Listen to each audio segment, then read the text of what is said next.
Nadia Osei was 9 years old and she had been on the Meridian Grace for 6 weeks. And in 6 weeks, she had learned 3 things about long-distance colony transport that nobody had told her before she boarded. The first was that space was much bigger than it looked in pictures. This was a thing people said, but saying it and being inside it were different experiences, and the difference was the specific quality of the dark between the stars, which was not dark the way a room was dark when the lights were off, but dark the way forever was dark, which was a different kind of thing entirely. The second was that 6 weeks was a long time to spend with the same 312 people, and that by week 4 you knew things about them that you had not planned to know, like which families had a father who snored loudly enough to be heard through the cabin partition, and which of the older children were trying to teach themselves to play cards and were not as good at pretending they were not, and which of the crew members left the supply bay door slightly open at 200 hours because they thought nobody noticed. Nadia noticed. The third thing was that the transport's common room, which was supposed to be a neutral shared space for all 312 passengers, had by week 3 become the unofficial territory of a loose coalition of children between the ages of 7 and 12, who had developed a rotating card game with rules that changed every day and a point system that nobody could fully explain, and which was somehow consistently fair despite this. Nadia was the youngest member of the coalition by 2 years. She had won the previous Tuesday.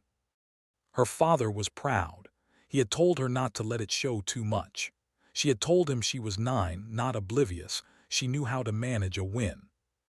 He had looked at her with the expression he got when she said something that reminded him of her mother, which was an expression she liked because it meant she had done something right. She had a drawing in her backpack. She had made it in week 2 when the specific quality of missing their old house had arrived in the night the way missing things arrived, not gradually but all at once, fully formed, heavier than expected. She had gotten up and found a piece of paper and drawn the house from memory. The front door that was slightly crooked because of the settling. The garden her mother kept, not well but with enthusiasm. The window of her own room with the crack in the lower corner that had been there since before she was born. She had rolled the drawing up and put it in her backpack and zipped the backpack closed. It was a drawing for her mother. She was going to give it to her when they landed. She was going to say, "I drew this so I would remember." And her mother was going to unfold it and look at it and do the thing her mother did when something caught her unexpectedly, which was go very still for a moment before she responded. 6 weeks. There were 8 days from the colony. Then the Vel-Tharak came. The Vel-Tharak Confederacy had been a problem in the outer transit corridors for 4 years. Not a war. The Vel-Tharak were too careful for war. War produced records. Records produced accountability. And accountability was the thing the Vel-Tharak had spent 4 years avoiding with the specific skill of an organization that understood that the space between legal and illegal in the outer corridors was wide enough to operate in if you were careful about which side of it you stood on. What they did was interdict. They called it security enforcement. The Concord called it piracy in the formal filings and something considerably less formal in the internal communications. The distinction mattered for the legal proceedings. It did not matter to the transports they stopped. Their preferred targets were colony transports, not military vessels. Military vessels had the kind of response capacity that made the math work against you. Colony transports were civilian, lightly armed, carrying cargo and people, and the accumulated material of families starting over somewhere new. They were big enough to be worth stopping, and not armed enough to make stopping them costly. The Vel-Tharak had an internal term for colony transports. It translated into Concord Common approximately as soft target. The Meridian Grace, which was a standard colony hauler carrying 312 passengers and their effects and 6 weeks of provisions, was precisely the kind of vessel the term had been invented for. 3 Vel-Tharak interdiction vessels dropped out of the corridor's shadow zone at 3:40 hours ship time, which was the hour they preferred because 3:40 was when the fewest people were awake, and the most people were in the specific vulnerability of interrupted sleep. The Meridian Grace's captain, a woman named Rosa Ferreira, who had been running colony transports for 16 years, saw them on her sensors at 3:39. 1 minute. She had been awake. She was often awake at 3:40, because 16 years of running the outer corridors had taught her that 3:40 was when things happened, and staying awake cost her less than being asleep when they did. She had 1 minute. She used it well. The first thing Captain Ferreira did was transmit on the emergency frequency. Not a long transmission. There was not time for a long transmission. A burst message, compressed, containing the Meridian Grace's position, the number of interdiction vessels, and one additional piece of information that she included, because she had 312 people on her ship, and she wanted whoever received the message to understand what 312 people meant. She included the passenger manifest summary. Not the full manifest, the compressed burst format did not allow it. The summary: 312 civilian passengers, colony relocation transport, ages ranging from 3 months to 78 years, family groups, 41 children under 14. 41 children under 14. She sent the burst and opened the shipwide channel. She said, "This is Captain Ferreira. We have an interdiction situation. All passengers are to move to the designated shelter sections immediately. This is not a drill. Move calmly. Take your emergency packs. Move now." She said it without tremor. Not because she was not afraid, she was. Because the 312 people on her ship needed a captain, not a frightened person, and she had learned 16 years ago that those two things were not always compatible, and you chose. In cabin 14, Marcus Osei was awake before the announcement finished. He had been a light sleeper since Nadia was born, the specific, permanent light sleep of a parent that did not fully resolve even when the child was 9, and no longer woke at 3 in the morning for any particular reason. He heard the captain's voice, and he was sitting up, and his hand was on Nadia's shoulder before the word "now." She woke the way she always woke, fully, immediately, without the gradual surfacing that some people needed. She had her mother's waking pattern. 1 moment asleep, the next completely present. She looked at him. He said, "We need to move. Shelter section, get your pack." She said, "Is it bad?" He said, "I don't know yet. Get your pack." She got her pack. The drawing was in it. She zipped it closed and put it on her back and took his hand, and they moved into the corridor with the other families, who were doing the same thing with the same controlled urgency of people who had heard something in the captain's voice and had decided to trust it. In the corridor, a 3-year-old was crying. Her father was carrying her, one hand on the child, one hand on his own pack, moving with the focused efficiency of a man who had divided his attention into two and was giving each part everything it had. Nadia looked at the crying child. She looked at her father. She said, "She's scared." He said, "I know, keep moving." She kept moving, but she looked back once at the 3-year-old, and something in her expression was the expression of someone who had filed something away for later, when later was available. The Vel-Tharak opened a channel at 3:44. Their senior officer identified himself and issued the standard interdiction protocol: halt, prepare for boarding, comply fully, and the transit would be delayed but unharmed. The language was practiced. It was the language of people who had done this before and had found that the language, delivered with the right combination of authority and implied threat, produced compliance most of the time. Captain Ferreira responded.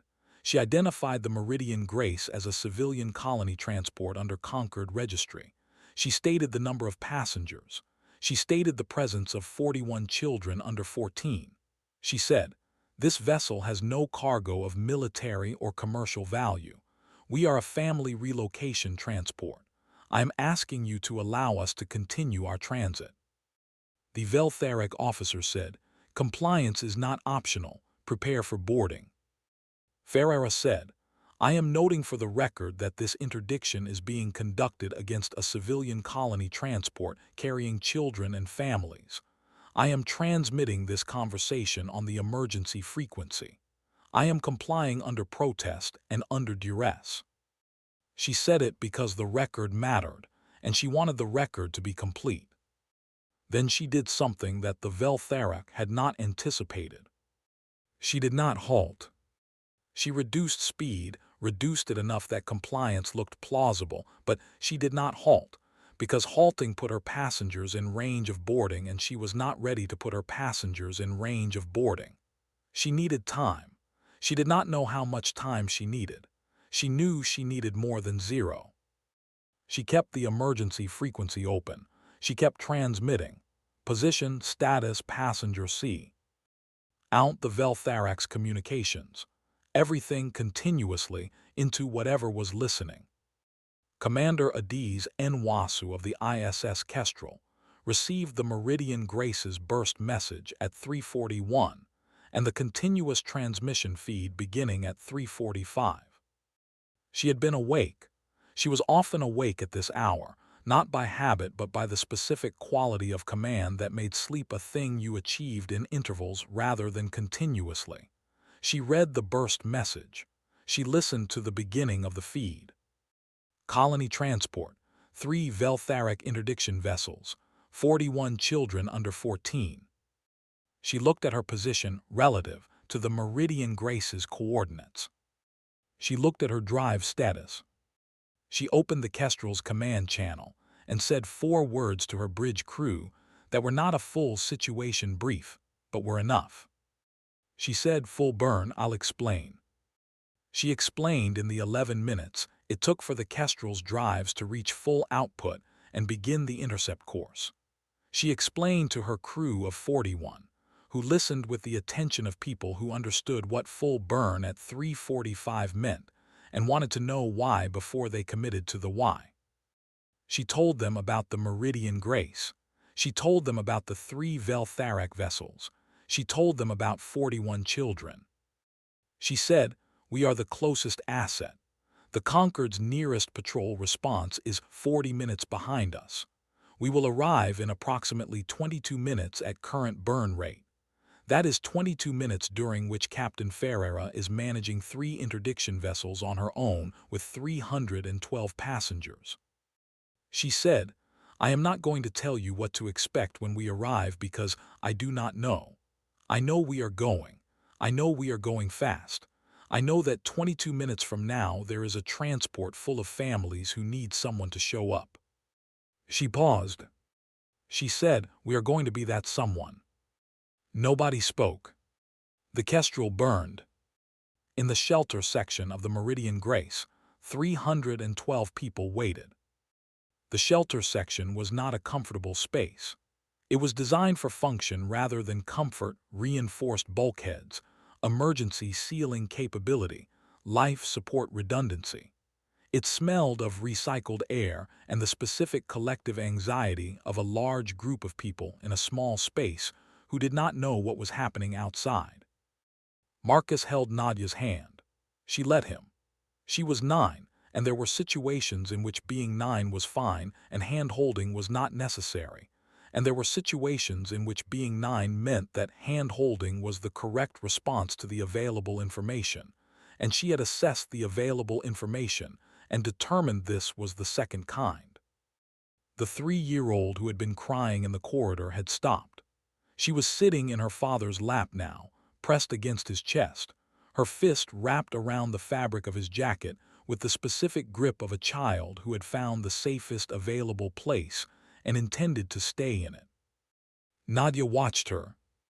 The card game coalition was scattered across the shelter section in their family groups. 2 of them caught each other's eyes across the space with the particular look of children who had a thing they did together and were not doing it and were aware of the absence. One of them, a 10-year-old boy named Kofi who had been trying to teach himself card tricks since week 3 and had gotten good enough at one of them to surprise people, reached into his pocket. He pulled out a deck of cards. He looked at them. He looked around the shelter section. He looked at the children nearest to him. He said quietly, to nobody in particular and everybody in range, "Anyone want to play?" 3 children moved toward him. Nadia looked at her father. He said, "Go, stay where I can see you." She went. She sat down with Kofi and the others, and they played cards in the shelter section of a colony transport that was being interdicted by 3 Vel-Tharak vessels, in the specific way that children played cards when what they were actually doing was giving themselves something to be inside while the outside was not yet resolved. Marcus watched his daughter pick up her hand and study it with the focused attention she brought to card games and science projects, and the things that mattered to her. He thought about his wife, 8 days away, who was going to be standing at the colony's arrival platform, not knowing that any of this was happening. He thought about the drawing in Nadia's backpack. He thought, "We are going to make it." He thought it the way you thought things when you did not know if they were true but needed them to be true, and thinking them was the only available contribution. He kept watching his daughter play cards. The Vel-Tharak made their mistake at 351. Not a tactical mistake, a categorical one. They had assessed the Meridian Grace and found it what they expected to find, a soft target, compliant under P. Rescher, with a captain who was talking rather than fighting, because fighting was not what the Meridian Grace could do. They had begun their boarding approach with the unhurried confidence of people whose math had always worked before. They had not updated their math for the Kestrel. They had not updated it because they did not know about the Kestrel. The Kestrel had not been on their sensors when they dropped out of the shadow zone. The Kestrel had not been visible because the Kestrel had been running dark, no active sensors, drive at minimum output, in the specific, patient way of a vessel that had been maintaining that posture for 6 hours because Commander Nwosu ran her patrol rotations with the conviction that being in a place before anyone expected you was worth more than being in a place after anyone expected you. The Kestrel had been in the corridor for 6 hours. When it lit up its drives at full burn, it was 11 minutes away. The Vel-Tharak senior officer saw the Kestrel's drive signature appear on his sensors at 352 and spent 14 seconds confirming it was real before doing anything else. Because a patrol-class vessel appearing from dark in the middle of an active interdiction operation was not a scenario his planning had specifically accounted for. He opened a channel to the Kestrel. Nwosu answered. He said, "This is an authorized security enforcement operation. You are approaching an active interdiction zone. Stand down and hold position." Nwosu said, "I am Commander Adaeze Nwosu, ISS Kestrel, TERRAN Concord. I am approaching a civilian colony transport under interdiction. The transport carries 312 passengers including 41 children under 14. I am not standing down." He said, "This is unlawful." She said, "It is not lawful and we both know it. You have 3 minutes before I am in effective range, and I want you to use those 3 minutes to make a decision about what the next part of this looks like." She said, "You called that transport an easy target. I have seen the transcript from the emergency frequency. Those words are in the record now. Every decision you make from this point is also going to be in the record." She said, "You have 3 minutes. Use them." On the Meridian Grace's emergency frequency, Captain Ferreira heard the Kestrel's transmission. She had been transmitting continuously for 11 minutes and had not known if anything was receiving her. She had transmitted anyway because transmitting was what was available and available was what you used. She heard the Kestrel. She sat in her captain's chair and breathed for the first time in 11 minutes in the specific way that you breathed when the pressure had been everything and had just shifted. She said to her bridge crew quietly, "Someone heard us." Her first officer, a young man named Tors who had been on his 2nd colony transport posting and had not been tested before tonight, said, "Yes, ma'am." She said, "Keep transmitting. Keep everything on the record." He said, "Yes, ma'am." The Vel-Tharak used the 3 minutes. Not well. Not in the way that Nwosu had hoped they would use them, which was to make the decision that produced the least harm to the most people. They used the 3 minutes to reposition, 2 of the 3 vessels moving to put the Meridian Grace between themselves and the Kestrel, using the transport as cover in the specific, calculated way of people who had decided that the transport's civilian status made it useful as a shield. Nwosu watched the repositioning on her tactical display and felt something that she later described to her crew as the specific anger of someone who had given a party a chance to choose correctly and watched them choose the other thing. She opened the emergency frequency. She said, "Captain Ferreira, I need you to maneuver. Port side 40 degrees, full lateral thrust. I need you out of their coverage geometry. Do it now." Ferreira said, "We have passengers unsecured." Nwosu said, "I know. Do it now and get them secured. I will give you 90 seconds." Ferreira said, "Tours, all passengers brace and secure. Full lateral port 40 now." In the shelter section, the movement hit without warning. The Meridian Grace's lateral thrust was not violent. The ship was not built for violent maneuvers, and Ferreira knew her vessel. But it was firm and it was immediate, and in a room full of people sitting on the floor with their backs against bulkheads, it translated as the floor deciding to stop being reliable. Marcus grabbed Nadia before she could slide. She grabbed his arm with the automatic reflex of someone who had felt the ship move and had made an immediate calculation about what to hold. The 3-year-old made a sound that was not quite crying and not quite not crying. Across the shelter section, Kofi had somehow kept his cards.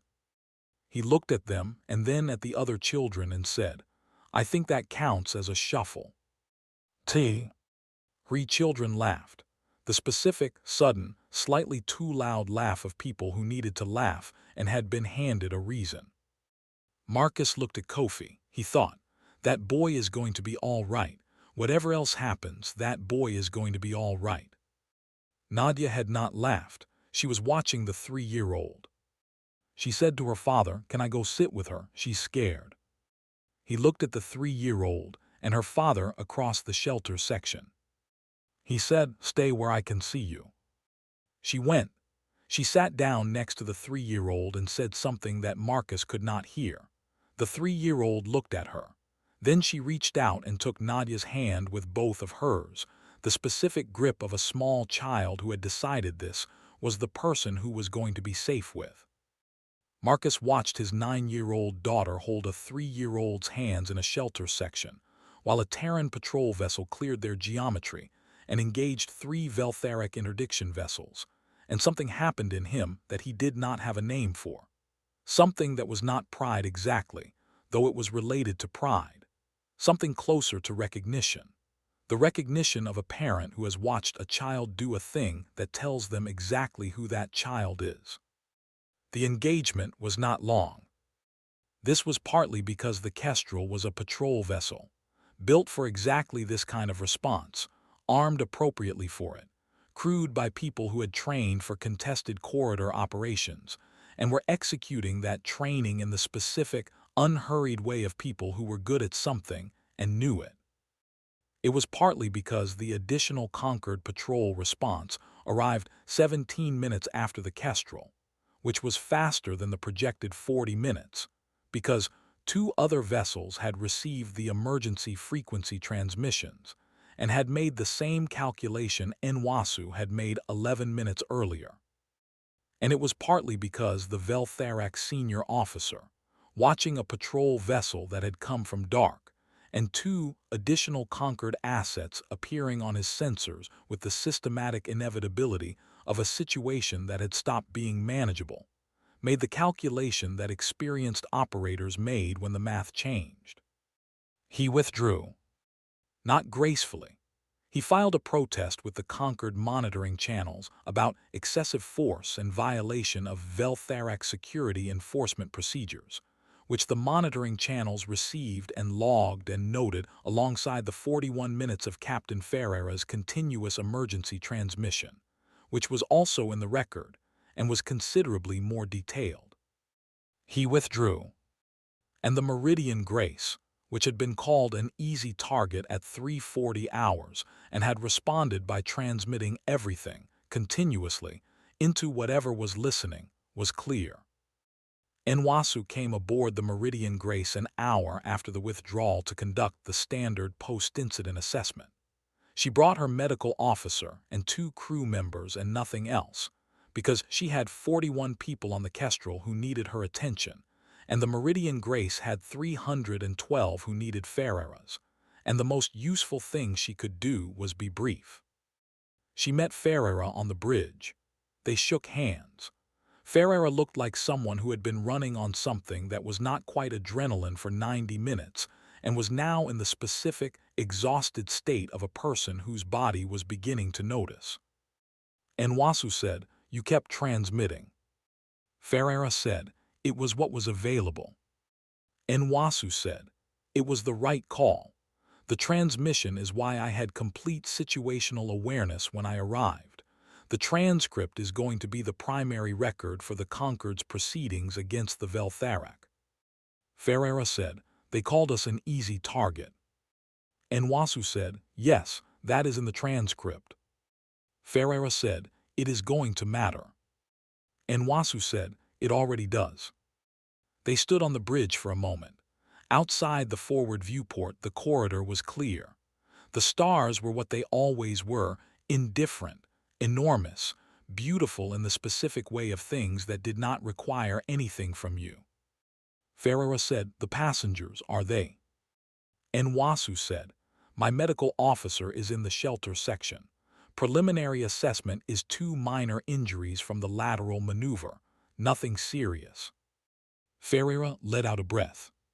She said, "I had 41 children on this ship." Nwosu said, "I know, that is why I burned." The shelter section was being released when Nwosu passed through it on her way back to the docking port. The families were gathering their things, emerging from the specific compressed tension of the past 90 minutes into the particular relief of people who had been frightened, and were no longer frightened, and were not yet sure how to be ordinary again. She almost missed them. In the corner of the shelter section, near the bulkhead, a 9-year-old girl was sitting with a 3-year-old in her lap. The 3-year-old had fallen asleep. The 9-year-old had clearly been sitting very still for quite a long time to allow this, with the particular, deliberate stillness of someone who had decided that the sleeping child mattered more than the discomfort of not moving. A man was crouched beside them. He looked up when Nwosu stopped. He said she would not put her down. She said the little one needed someone. Nwosu looked at the 9-year-old, who was looking back at her with the direct, assessing gaze of a child who was trying to determine whether the person in front of her was the kind of person who was going to make her move. Nwosu said, "Are you all right?" The girl said, "Yes, she's asleep now." Nwosu said, "That was a brave thing you did." The girl said she was scared. Someone needed to sit with her. She said it with the specific matter-of-factness of someone explaining something obvious. Not bravery, just the thing that needed doing. Nwosu looked at her for a moment. She said, "What is your name?" The girl said, "Nadia." Nwosu said, "How old are you?" Nadia said, 9, almost 10. My birthday is in 3 weeks. Nwosu said, "Happy almost birthday." Nadia said, "Thank you. Are we safe now?" Nwosu said, "Yes." Nadia said, "Okay." She carefully, with the deliberate care of someone doing something that mattered and wanted to do it correctly, shifted the sleeping 3-year-old toward her father, who gathered the child without waking her and stood up. She said, "I have a drawing in my backpack. For my mom, we're almost there." Nwosu said, "Almost." Nadia said, 8 days. She picked up her backpack. She zipped it closed. She took her father's hand. They walked out of the shelter section toward the corridor, toward the cabins, toward the 8 days that remained between them and the colony and the platform, where a woman was waiting who did not know what the night had been, but who was going to find out when the ship landed and her family walked off it. The Concord's proceedings against the Vel-Tharak Confederacy opened 6 weeks after the incident. They were the most comprehensively documented proceedings the Corridor Monitoring Office had conducted in 7 years, because Captain Ferreira's 41-minute continuous transmission had produced a record of the interdiction from initiation to withdrawal that left very little room for alternative characterization. The Vel-Tharak representative filed the expected defense, authorized security enforcement, conquered vessels interfering in a lawful operation, excessive response to a routine procedure. The argument was coherent. It had worked in previous proceedings where the record was thinner. The record was not thin. The proceedings produced 3 outcomes. The Vel-Tharak Confederacy was assessed significant penalties under the Concord's Civilian Vessel Protection Framework. The corridor's monitoring designation was upgraded, which meant more assets on regular rotation and less of the shadow zone that had allowed the interdiction to begin. And the Vel-Tharak's internal designation for colony transports, the phrase that translated as soft target, was officially entered into the Concord's proceedings record, where it sat alongside the 41-minute transmission and the names of 312 passengers, and the specific detail that 41 of them were children under 14. The proceedings officer noted in her summary that the phrase soft target was the most consequential error in the Vel-Tharak's operational assessment. She wrote, "The designation evaluated the vessel. It did not evaluate the vessel's contents. A colony transport is a community in transit. It contains the specific, accumulated human capacity for protecting its own, for doing whatever is available, for sitting still in a corner so a frightened 3-year-old can sleep. That capacity is not visible in a tactical assessment of hull rating and weapons complement. It is not measurable by the metrics the Vel-Tharak applied. It was, nonetheless, present. It is always present. That is always the mistake." The Meridian Grace arrived at the Kepler outer colony 8 days after the interdiction, on schedule, because Captain Ferreira had made up the time lost during the incident with the particular competence of someone who had decided the schedule was going to be kept, and had found the margin to keep it. The arrival platform had the quality that arrival platforms had when people had been waiting, the specific compression of people who had been anticipating, and were now very close to the thing they had been anticipating, and were trying not to show how much. Nadia saw her mother before her mother saw her. She was good at finding people in crowds, had always been good at it, the way some people were good at certain things from the beginning without being taught. She said to her father, "I see her." He said, "Where?" She said, "Left side blue jacket, she's on her toes." He looked, he found her, he looked for a moment. NT longer than finding required. He said, "Yes." They moved through the crowd. When Nadia's mother saw them, the specific moment of seeing, the shift from searching to found, she did the thing she always did when something caught her unexpectedly, which was go very still for a moment before she moved. Then she moved. She covered the distance between them faster than the crowd should have allowed, which was the specific physics of a parent who needed to close a distance and had decided the crowd was secondary information. She held Nadia for a long time. Nadia held back.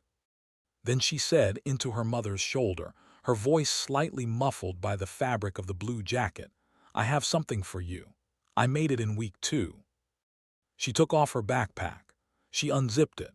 She took out the rolled drawing, which had traveled 6 weeks and survived an interdiction and 8 more days and was slightly creased but intact. She held it out. Her mother took it. She unrolled it slowly. She looked at the slightly crooked front door and the garden kept with enthusiasm rather than skill, and the window with the crack in the lower corner. She went very still. Then her father put his arm around her mother's shoulder, and her mother made a sound that was not words, and Nadia said, "I drew it so I would remember.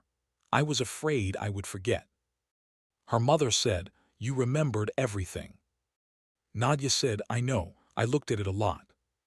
They called the Meridian Grace an easy target. They were right about the ship. It was lightly armed. It was civilian.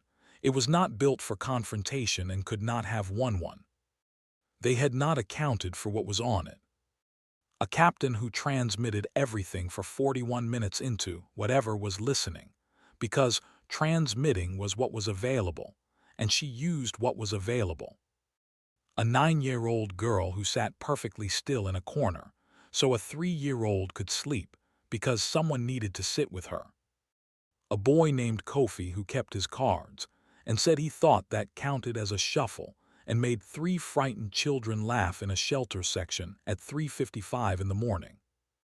A father who watched his daughter walk across a shelter section to hold a stranger's child, and felt the specific recognition of a parent who has just learned something true about who their child is. A commander who burned at full speed for 22 minutes because she had read the word 41 and decided she was going to be the someone. A drawing of a house, made from memory, carried in a backpack through 6 weeks and an interdiction and 8 more days, for a woman standing on her toes on an arrival platform in a blue jacket. They called it an easy target. Nobody ever does the full accounting before they say it. Nobody ever accounts for what is on it. That is always the mistake. That is always the last thing they ever said. If you made it to the end of this one, thank you, genuinely. 13 episodes, and this one is the one that starts and ends with Nadia. Not the fleet, not the engagement, not the proceedings or the penalties or the upgraded monitoring designation. Nadia, 9 years old, a drawing in her backpack that she made because she was afraid she would forget what their house looked like. A 3-year-old she sat still for so long that her legs probably ached. A mother she had been traveling toward for 6 weeks. The Vel-Tharak called the Meridian Grace an easy target. They assessed the hull. They assessed the weapons. They did not assess Nadia. They did not assess Kofi and his cards. They did not assess Captain Ferreira and 41 minutes of unbroken transmission. They did not assess Commander Nwosu burning at full speed because she read the word 41 and decided she was the someone. That is always the mistake. You measure the ship. You do not measure what the ship is carrying. What it is carrying is always this: people doing the only thing available to them with everything they have. That is enough. It is always enough. If this one stayed with you, share it. If you want episode 14, subscribe. I will see you in the next one. Stay human.